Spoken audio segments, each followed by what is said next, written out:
Okay, so I'm going to get started with John Inglesant, a romance. It has an epigraph here in Latin, in Greek. Agaparoi non techna theo esmen kai upa ephanathe ti esmevda, which translates, Beloved, we are God's children now. It does not yet appear what we shall be, from 1 John 3, verse 2.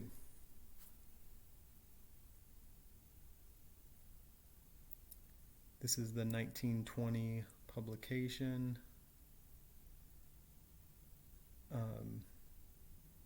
Dedicated to Rawdon Levitt, Esquire. My dear Levitt, I dedicate the volume to you that I may have an opportunity of calling myself your friend. J. Henry Shorthouse.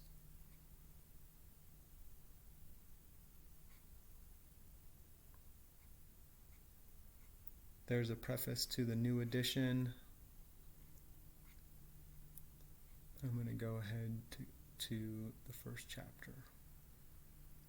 Memories of the life of Mr. John Inglesant, sometime servant to King Charles I, with an account of his birth, education, and training by the Jesuits, and a particular relation of the secret services in which he was engaged, especially in connection with the late Irish Rebellion, with several other remarkable passages and occurrences, also a history of his religious doubts and experiences, and of the Molinists or Quietists in Italy, in which country he resided for many years, with an account of the election of the late Pope, and many other events and affairs.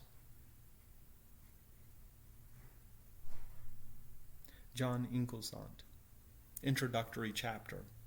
During my second year at Oxford, I became acquainted with a Roman Catholic gentleman, the eldest son of a family long resident on the borders of Shropshire towards Wales. My friend, whose name was Fisher, invited me to his home, and early in my last long vacation I accepted his invitation.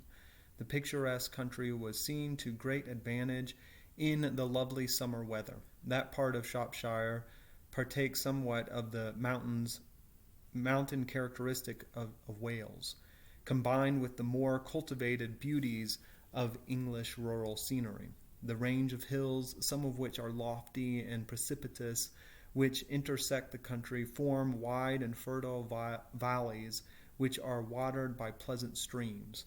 The wide pastures are bordered by extensive plantations covering the more gradual ascents and forming long lines along the level summits.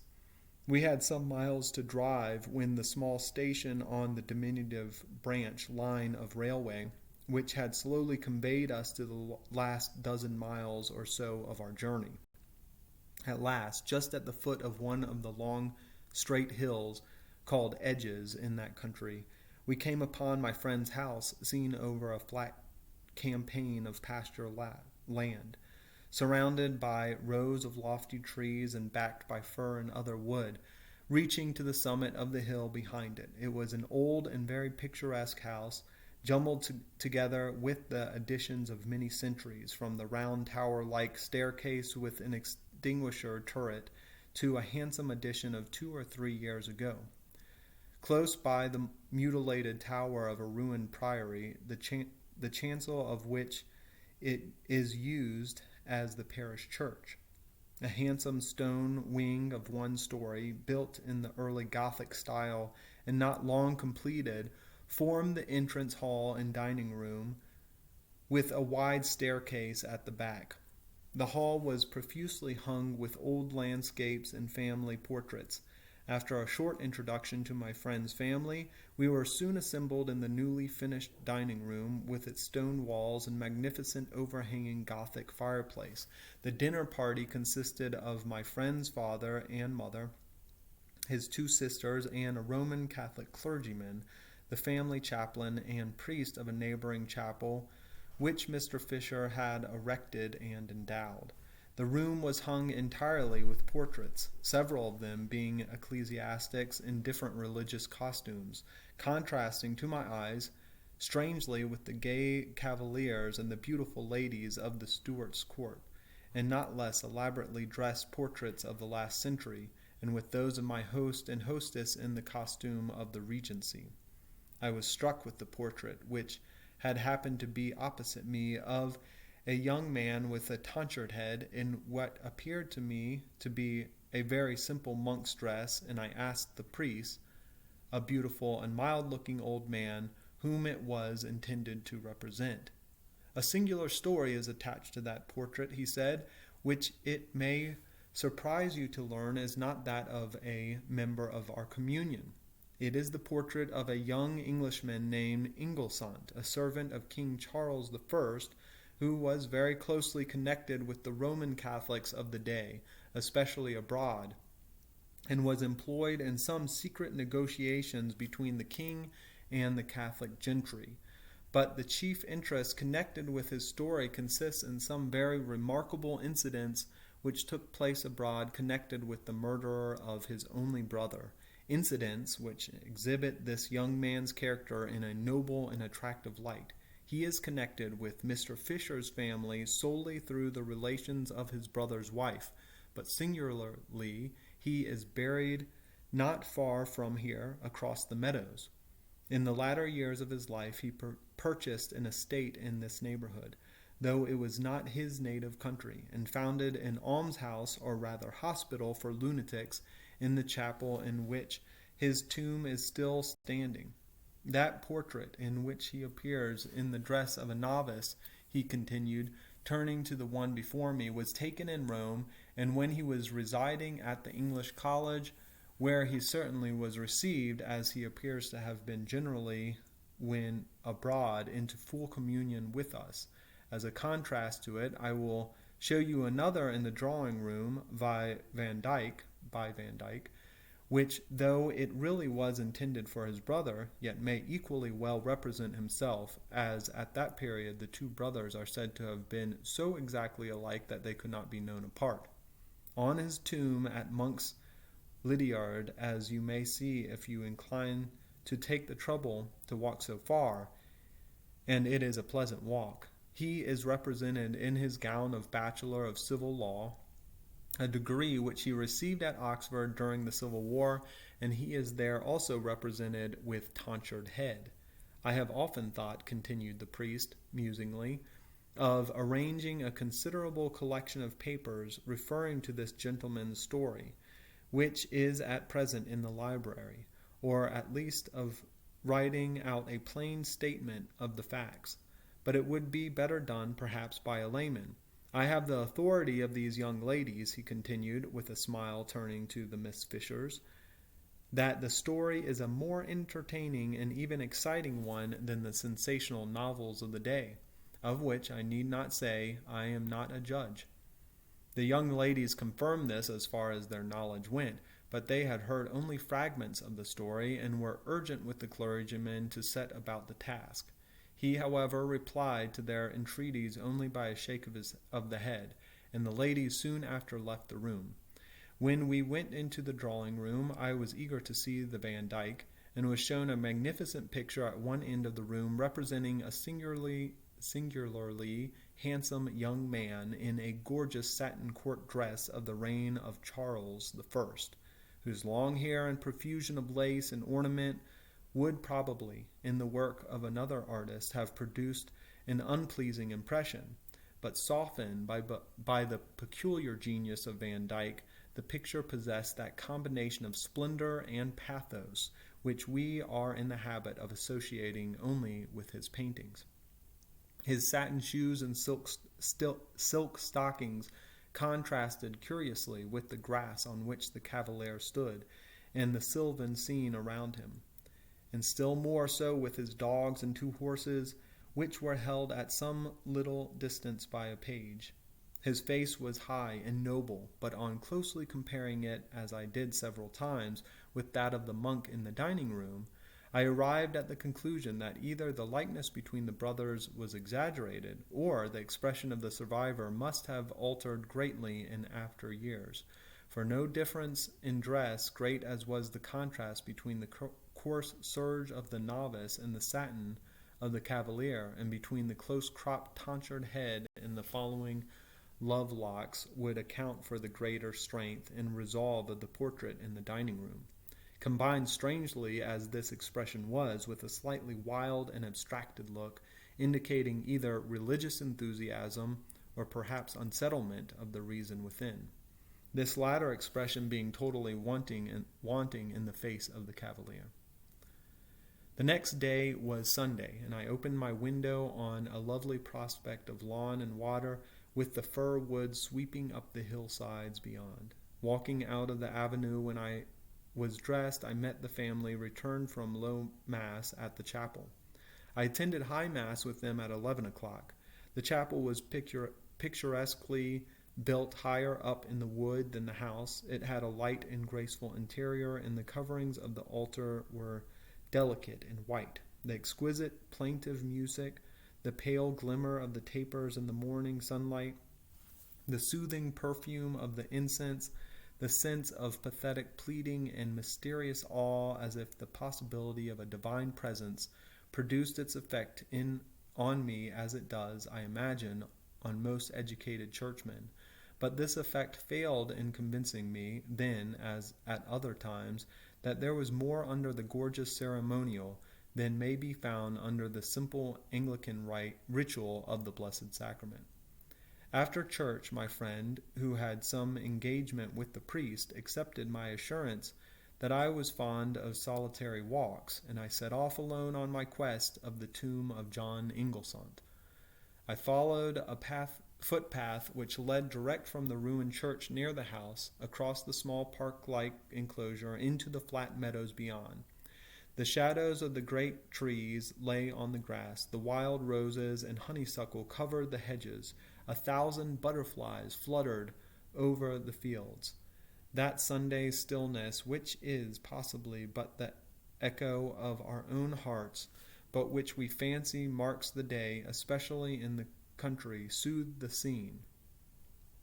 The service in the morning had not supplied the sacrament to me, but it had been far from being without the sense of worship, and the quiet country in the lovely summer weather, in connection with it, seemed to me then, as often, the nearest foretaste we can gain of what the blissful life will be. As I went on, the distant murmur of church bells came across the meadows, and following a footpath for a couple of miles, I came to the hospital or almshouse, standing amid rows of elms, and having a small village attached to it, built probably since its erection. The bells which I had heard, and which ceased a little before I reached the place, were in a curious turret or cupola attached to the chapel, which formed one side of the court. The buildings were of red brick, faced with stone, in the latest style of the Stuart architecture. The door of the chapel was wide open, and I entered and dropped into a seat just as the psalms began. The room was fitted in a style exactly corresponding to the outside. A circular recess at the upper end took the place of the chancel, lighted with 3 windows, which were filled with innumerable small panes of glass. The altar was richly draped, and on it, besides vases of flowers, were 2 massive candlesticks of an antique pattern and an old painting, apparently of the Virgin and Child. The lower walls of the chancel and of the whole chapel were paneled, and the whole had a flat ceiling of paneled oak, painted in the center with a sun with rays. Partly in the chancel and partly in the chapel, the surpliced choir was accommodated in stalls or pews, and the organ and pulpit, in elaborate carved mahogany, completed the interior. There was a good congregation, and from this and from many tablets on the walls I gathered that the chapel was used by the neighborhood as probably being nearer than the parish churches. The soft afternoon light filled the place, gilding old brasswork and lighting up the dark carving in the somber narrow pews. The music was of a very high class, deliciously sung, and I found afterwards that there was an endowment especially for the choir, and that the chaplains were required to be musical. The service bore comparison favorably with the morning's mass, and a short sermon followed.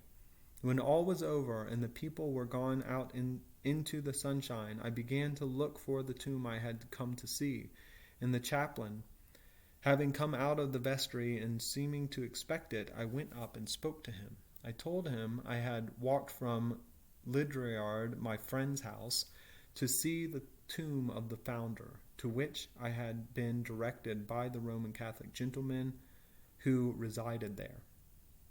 He was well acquainted with Father Arnold, he told me, and took me at once to the tomb, which was in a recess by the altar, screened from view by the choir seats. There he lay, sure enough, just as the priest had told me, carved from head to foot in alabaster, in his gown of bachelor of civil law and his tonsured head. The sculptor had understood his work. The face was lifelike, and the likeness to the portrait was quite perceptible. The inscription was curious. Sub marmore isto Johannes Inglesant, peccator, usque ad judicum latet, expectans revelationem filiorum Dei. I told the chaplain what Father Arnold had told me of this man's story and of the materials that existed for writing it. He had heard of them too, and even examined them. The priest will never write it, he said. Why do not you? I asked. He laughed. I am a musician, he said, not an author. You seem more interested in it than most people. You had better do it.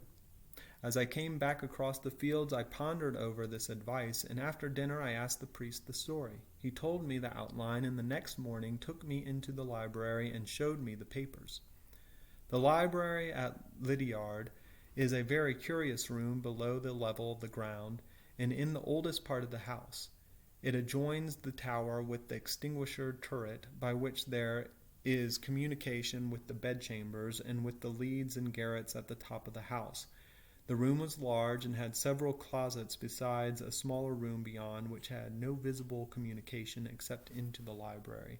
But the priest showed me a secret doorway and staircase, which he said descended into the cellars. Both these rooms and the closets were crammed with books, the accumulation of 400 years, most of them first editions, and clean as when they came from the binder, but browned and mellowed with age.